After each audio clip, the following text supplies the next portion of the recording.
Crick Bros says, sometimes bitches don't produce milk after giving birth to babies, and for some specific females it happens again and again. What's the reason behind this? Well, that's a good one. So it's very common to see especially new mamas not have milk for the first 24 hours. Some vets will even try and time C-sections based on milk production, which is a huge mistake because it's so variable that to try to time when you're going to do a C-section based on milk supply is definitely a bad thing to do. You can run into taking puppies early because milk's there and the puppies are not ready, or puppies can show up in the middle of the night because there's no milk supply and they don't want to take the puppies yet. So don't do that. What do? Well, you've got to be prepared. So have some human baby bottles with 0 to 3 month old silicone nipples in place and goat's milk so that you can supplement mum's failing or non-existent milk.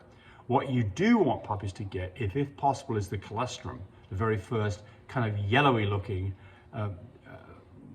milk that they produce right off the first 6 hours worth of birth, because there's valuable antibodies in that. But what is the reason for this lack of milk supply? Well, I think some of it might be, over anesthesia in dogs can cause this problem. I think another thing that happens a lot is not putting babies with mum. Babies suckling on a non-producing mum will bring the milk in. Typically when we do things like, you give a shot of oxytocin after birth to help clean mama out and help with milk supply, milk letdown. So if you're not giving shots of oxytocin, you should. And your vet will give that at the end of the C-section. And if you're having natural whelp, you should have some oxytocin on board and give it yourself. You've got to be careful with oxytocin. It causes contractions, smooth muscle contractions. And if you've got a dog that's in labor and straining and not producing puppies and you give too much oxytocin, you could actually rupture their uterus. So be a little bit careful how you use oxytocin. It's a small amount, it's an injection in the rump.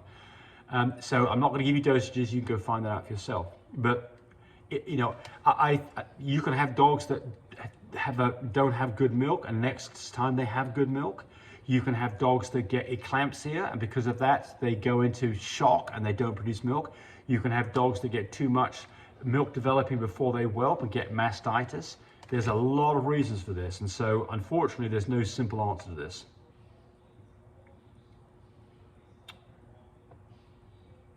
Chad Rett, pied and brindles have the greatest structure. Well, I'm going to say that you do see great structure in those dogs. I don't know if they have the greatest structure, so okay, but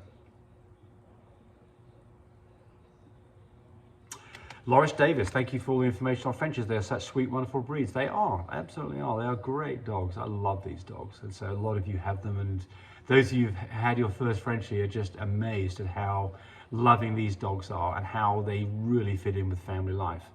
I'm wondering about the new Big Rope. Not a fan of it yet, personally. I think it looks too Shar-Pei-ish for me. Not a fan, but I mean, heck, we will see what happens to those breeds over the next year, and maybe there will be, everybody will want one. But for right now, I'm on the fence. Sabrina Dice, can you breed an adult female if she has a small umbilical hernia as a puppy that was repaired at 9 weeks? Yes, I'd do it, absolutely. So let's talk about umbilical hernias. Let's talk about hernias. So I've got videos on this, but specifically there are two kinds of hernias that you can see in puppies that are not common, but they're there. Inguinal hernias. The inguinal hernia is a hernia that's in the folds that separate the abdomen from the legs. They're in that thigh fold. And what happens here is there's a weak place in the abdominal wall and a gap opens up and some of the intestine pushes out through it, and that is an inguinal hernia. And a bilateral inguinal hernia would be one on both sides. They typically don't breed those dogs. There is a genetic component to that. Umbilical hernias, hernias where the umbilical cord come out, those things can pop out later on. They can be caused by leaving too much umbilical cord out there that mama starts to lick on and herniates the puppy. It's not hereditary. They can pop out later on when the puppies are playing hard and it's straining more.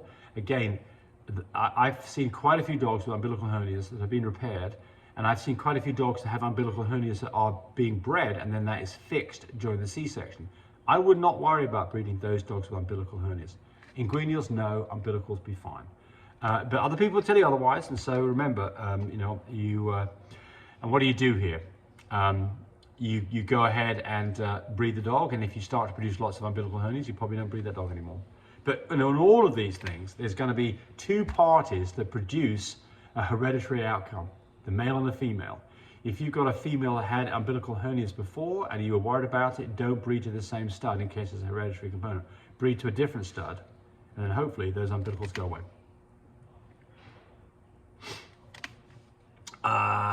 John Garcia. My Frenchie recently started getting what I think are allergies. His eyes are bloodshot and very teary. They are perfectly normal until now. And he doesn't ask a question, he just makes that statement.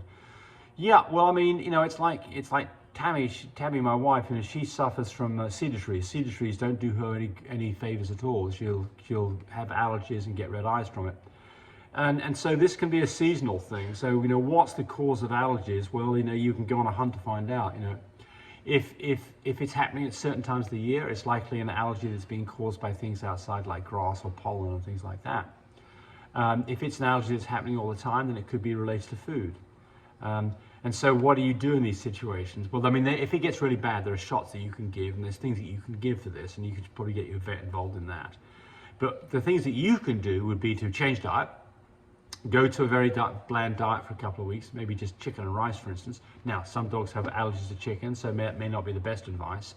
But I would be thinking about trying to change your diet. That's the first thing. And the second thing is, if you think this is an allergy that's related to the outside environment, don't let your dog go outside for a bit and see if that helps the situation. So there you go. Big D asks, what's the average size of a Frenchie? I know they are more compact nowadays. It's all over the place. I mean, you know, a really small, we're talking about full-grown dogs now, a really small Frenchie would be 12 pounds. That's a very small Frenchie. And a big Frenchie would be 40 pounds. So there's your swing. You see lots of dogs, let's talk about females, because females are smaller than males. You know, 24, 25 pounds is pretty standard. 28, I think, is the maximum weight for breed standard. You tend to see boys going bigger. But, you know, I like 20-pound Frenchie girls, and I like 22 Frenchie boys, but those are the lower ends of things generally. So it gives you an idea. But before you get too worried about size, remember, weight rather, that you can have two dogs that are physically, you could put them in the same physical box, but one could weigh quite a bit more than the other because it has what we call more bone. So it's a heavier, stockier dog of the same physical size. So weight by itself is not necessarily a good indicator. I think that generally structure is the important thing. Does it look correct? Is it nice and balanced? You know, like a square looking dog. Doesn't have a long neck, long back, long legs, too much muzzle, crazy ears. Those are all factor into what I consider to be a nice looking dog. Thanks for watching the video. I really appreciate people who subscribe to me. It helps me, encourage me to do more of these videos. But do remember, disclaimer here, I am not a vet, I'm not a licensed medical professional, I'm purely a person who's been breeding dogs for the last couple of decades. Any information that you got from this video, use at your own risk. There's nothing implied here, and certainly this should not be used as a substitute for advice from your veterinarian or your medical professional. I hope you enjoyed the video. Come back for more of them. Bye.